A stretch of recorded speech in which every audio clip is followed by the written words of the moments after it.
Hey everyone, I hope you're doing good. It's your girl, Miss Gray Matter, coming at y'all with a controversial topic I feel that's been heavy on my heart. Well, more so heavy on my mind and has been weighing me down, like to the point that it has made me had to catch myself from going into a negative thought spiral and just regressive attitudes and behavior such as passive aggression and just avoidance, which is something within throughout my self-acceptance and overcoming my trauma journey and so forth that I have.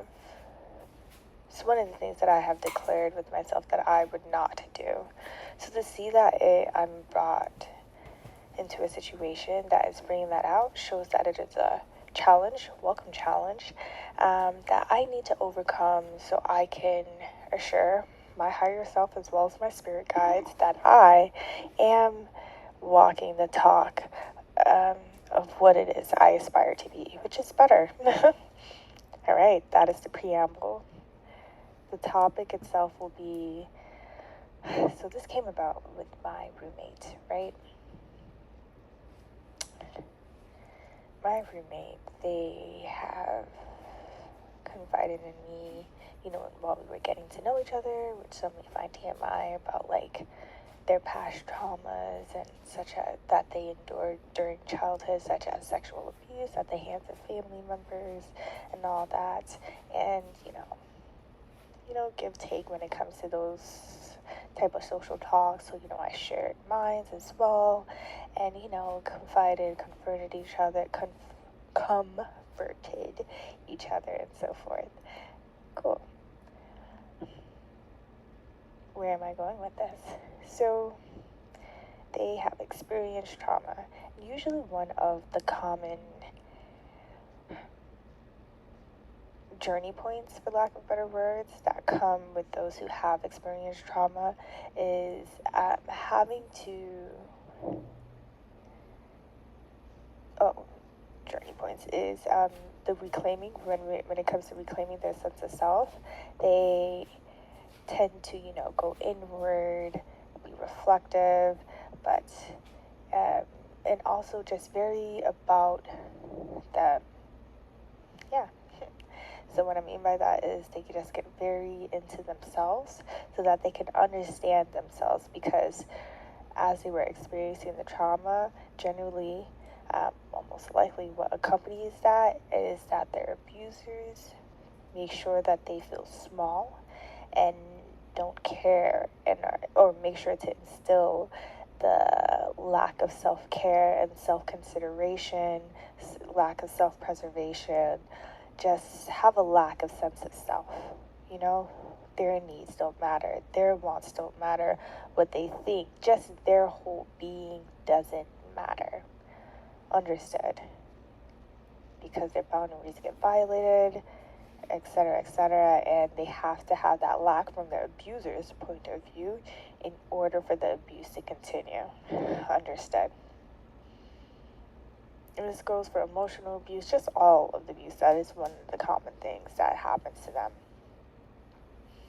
So, as a trauma person is going through their journey, and they get to that phase when they finally are able to get out of the atrocity of the abuse that they have unfortunately have had to endure, is to go ahead and go on the journey of reclaiming their sense of self, which means to find their sense of self. Who are they, or who were they before, and who can they be now that it is thankfully over, so that they can reclaim their personhood, reclaim their identity, and play catch up, unfortunately, with the rest of society and learn societal, societal, social etiquette for wherever they're stationed, and try their best to rebuild their life in other ways.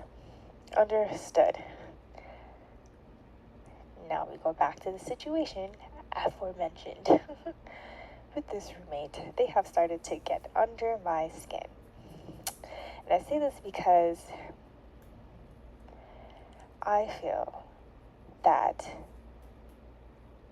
due to the traumas that they have experienced, that they feel that it is okay to go ahead and be inconsiderate of those around them because they have been hurt, incredibly so. So it's like, again, repeating the lack of consideration for how they come across and or treat those around them. Examples of this, such as not respecting other people's time, being entitled to other people's time. An example of this in my situation has been, I will be doing my work. I'm in college right now, and I'm getting back on the grind with it. So being able to get in the mindset of being in college has been a hardship for me. So I'm over here playing catch up here and there, and so I need that time alone to just be with me. It's my time. It don't matter. Shouldn't even have to get into it. Anyways, when I have my time and I'm doing my thing and I'm engrossed in my stuff, this roommate that has had their trauma thinks that it is okay to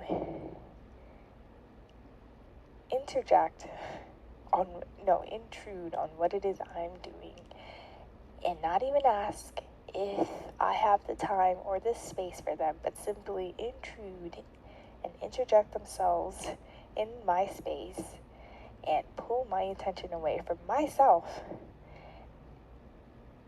so that I can be roped into what it is they want me to call attention to.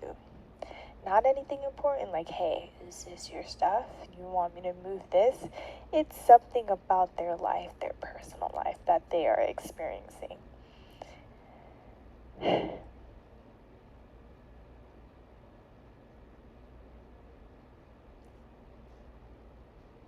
That violates boundaries. And those who have not grown up, who have fortunately grown up without experiencing trauma and have been able to be exposed in healthy environments where it fosters, that healthy sense of awareness of how am I coming across to those around me? How are they coming across to me? How are boundaries supposed to be, maintained and so forth?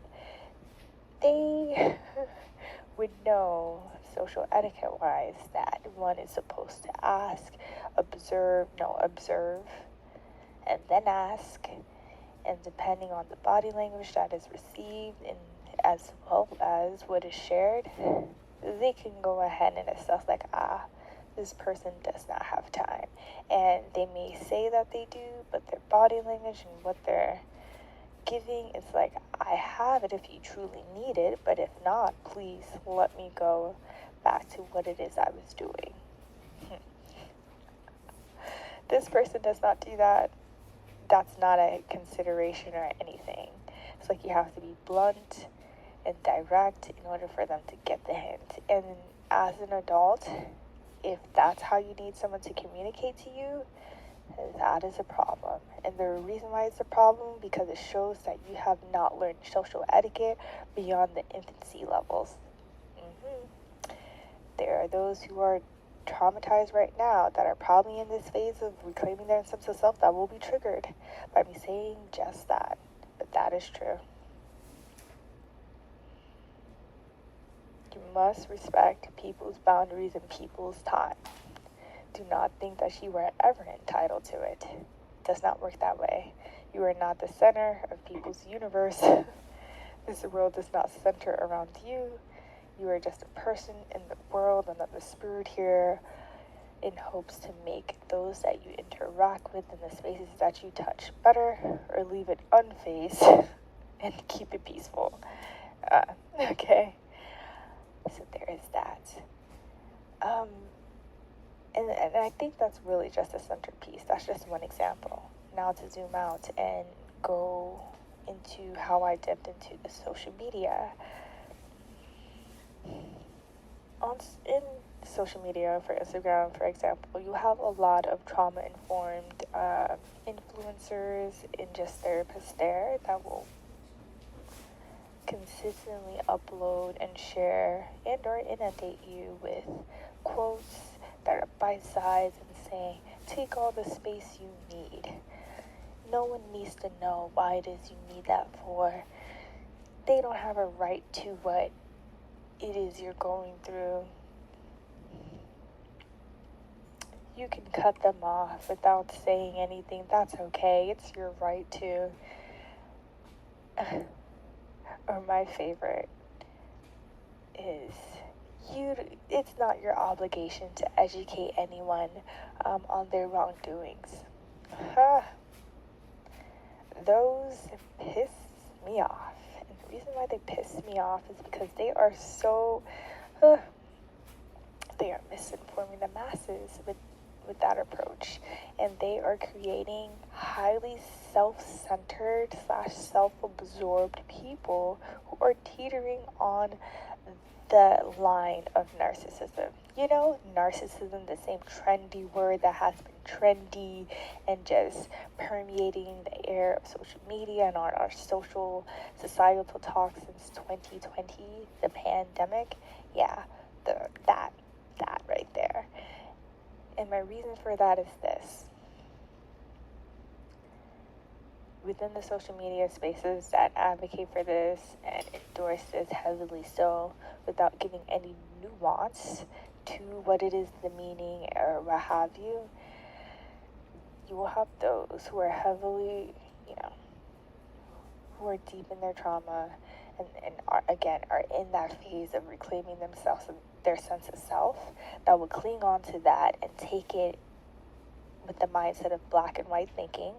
And black and white thinking, just look it up. Okay, I'm not going to be able to explain everything. You can go ahead and pause and go ahead and just define the terminology that I use here, because I'm going to use some big girl terms as well, and I am not going to stop my flow of thoughts or what it is I have pre-written here in order to go ahead and break them down. All right, context clues, people, context clues. So yes, the black and white thinking, to which again is something that's good if you're a kid during your infancy or your adolescence, but when you're in adulthood, you better learn that it's not just 2 colors that you need to think with, it is 3. What are those 3 colors? Black, white, and gray. And when you become an adult, you realize there is a hell of a lot of gray that one has to pay mind to, heed, observe, acknowledge, absorb, incorporate, etc., etc. And I consider the grays to be just the unwritten rules of society, social life, that you have to feel and discern. Use your level of discernment to which you will reclaim within your reclaiming sense of self phase during your trauma, self-discovery journey, however you want to put it. Yes, your sense of discernment will help you understand those grays.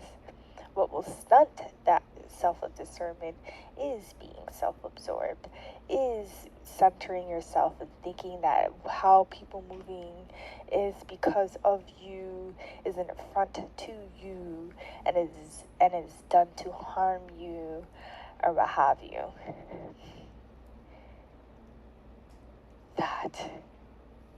That is regressive. That stunts one's spiritual growth, their mental growth, their emotional capacity. And emotional capacity under the bridge of empathy. You have to be attuned to the people around you. The whole read a room. You truly do have to do that. And, I just emphasize, not being able to take yourself outside of yourself and think about, okay, well, how is this coming across to the person that I'm engaged with or the people that I'm in a room with, is going to do yourself a disservice. And so many times I will come across people who are who have trauma, who have experienced, whether it be like complex PTSD, they think that they have this train of thinking, this mindset, and it makes them off-putting. And here's the thing, floating back to the whole that it is no one's obligation to inform anyone of their wrongdoings, their shortcomings, etc., etc. You will have those that the people who have experienced trauma engage with, those who have not experienced trauma or just have had a healthy sense of social etiquette or what have you. Social exposure, put that in there as well. They will see that like, oh, okay, this person doesn't care to check in with me and how I'm doing or follow up with me, yet I'm continuously doing that to them.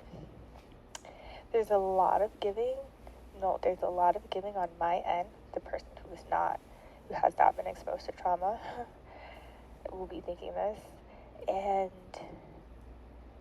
what am I getting in return?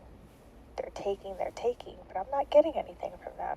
So what'll that transition into? It will transition into that person no longer wanting to be in communion with the person who has experienced complex PTSD, trauma, whatever the bridge is, what have you, as a result. So how does one resolve it? I feel like I shared, but I'll just reiterate once more. You have to make sure that you do not get too deep in the whole centering yourself, so it does not disconnect you completely with those around you. Because here's the thing. One of the unfortunate and bitter truths is that just because people, me included, that have experienced trauma and have had their boundaries violated, have been disrespected beyond measure, my goodness, just because we have experienced all that lacking that no one should go through, does that mean as we come into the world and interact with people that it gives us permission and the right to not care about those around us, to not check in with those around us, as well as,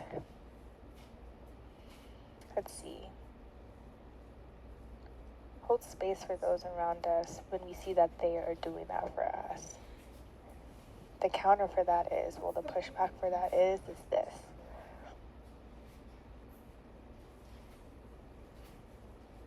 While understanding that truth, I do understand that people who have complex PTSD, they have an extra load on their hands.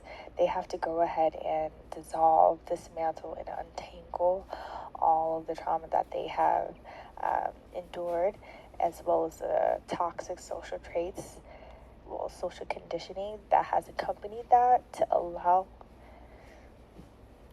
that trauma and abuse to continue, so that they can then relearn and recondition themselves to what the baseline of social etiquette for them, their sense of self, such as their boundaries, what is appropriate and inappropriate for them to be exposed to, whether it's verbally, physically, environments, and so forth, etc., etc.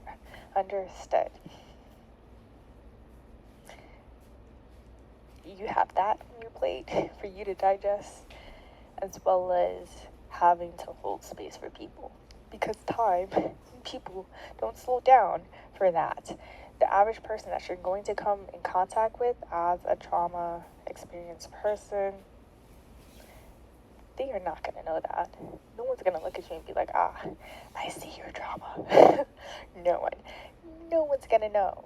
So it's like, with that, and no one has the right to know. You shouldn't just be giving that information up freely. People should earn those pieces and aspects of you. I know it's tempting to get people to understand where you're coming from. And this is another thing. But I implore you to push back on that and just say like, hey, having a heavy day.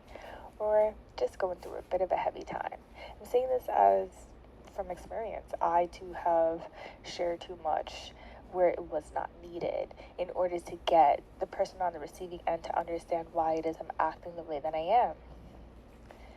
Unfortunately, we do have to kind of just dilute it to a point because not everyone is well receiving and or means well, and you just don't know what they'll do with that information. Unfortunately, not everyone is good at heart. We know this, but it bears reiterating. And let's see if I can round this off to a smooth finish. So, going back to my roommate, I experienced this with them, and I'm at this point where I'm like at an impasse where I'm not able to like let the behavior slide anymore. So I'm doing what I can to just maintain my boundaries. And I promised myself, I made a promise to myself that, hey, if they like try to intrude on my time and my space again, I will have to sit them down and pretty much give them a digestible size portion of what I'm sharing here to them to let them know how it is I am experiencing them and what I feel the reason behind their behavior is, which is this: the lack of consideration and thinking that they're entitled to be inconsiderate because of what it is that they've experienced. And to me, that is a form of coddling that I am just not, and no one else should have to do for those who have experienced trauma. All right, that is all the time that I have. I feel like that was a bit of a rough end, so I apologize. The more I talk, the more I will be able to land things softly. But with that said, I am off. Let me know your thoughts below. And yeah, Miss Green Matter, I am out. Please know that your story matters always.